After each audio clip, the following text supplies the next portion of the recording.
Hey, we're back. Oh, was I online? Hey, check this out. As there's no secret who our next guest is, she is a fantabulous, I just made that word up, author. She's a Floridian, I believe, homegirl of sorts. The other side of Florida, the same thing. It's all to the good. Man, she is a great writer in her own right, and recently, powerful book, To Tell a Secret. You got to check it out. She's got so many books. I mean, this is a writing expert. We're going to bring her on live right now. Welcome to the show, Miss Destiny Carter. Hey, G. I don't know that I've What's ever been going on? called fantabulous. I love it. Yeah. And you're kind of a veteran here now because you and I got the chance to chat at that authors thing we had a while back, right? Right. It was great. Yeah, I know. I loved your karma, your spirit. So I said, man, I got to get her on the show. And when we came up with this series, I said, you were like the first person that I wanted to have on here. So thank you so much. And thank you for bearing with our little technical difficulties here. Luckily, I'm in charge, so we can run this thing as long as we absolutely need it to go. You know, and I totally, hosting a blog talk show, I totally understand. And I was actually finishing up my other radio show, and then I hopped right on over here when you told me everything was good to go. See, you multifaceted. I like that. Hey, let's jump into your story, and not so let's get off of me. I want to get on to you now. You, first of all, you're my homegirl. I like that. All right now, all right, watch yourself. So, we Floridians got to stick together. Absolutely. Now, your first book. Well, let me just ask you this first. What got you? I always like to ask writers, what was your why did this become a passion for you? Well, writing, I guess, has always been a passion for me.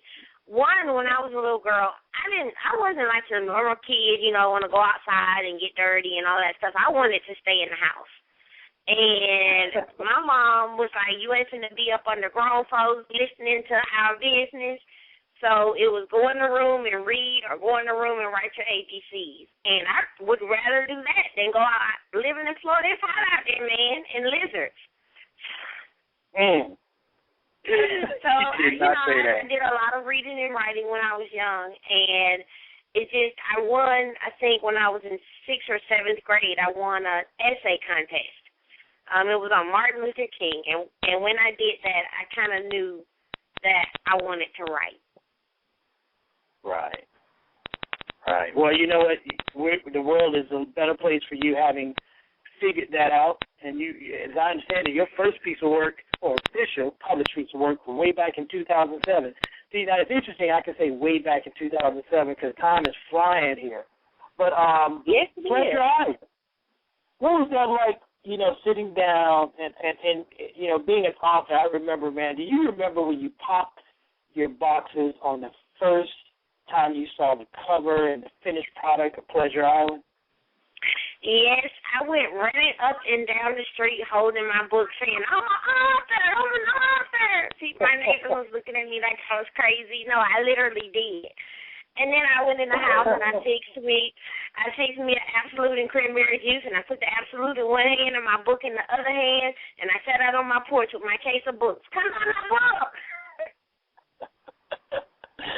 See, I like you. You're real. You're telling us the real story, not just the abridged version of that.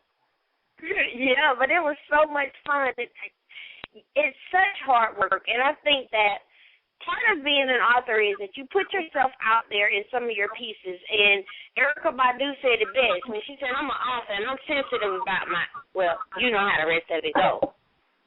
But it's just extremely hard to put yourself out there. And will they like it? Won't they like it? The writing, the editing, just even seeing the business part of it through.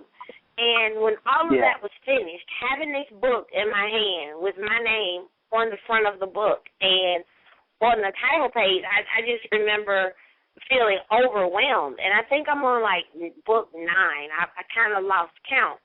But I still get that feeling every time I get a proof. And I think when I stop feeling like that, that's when it's time to put the pen down.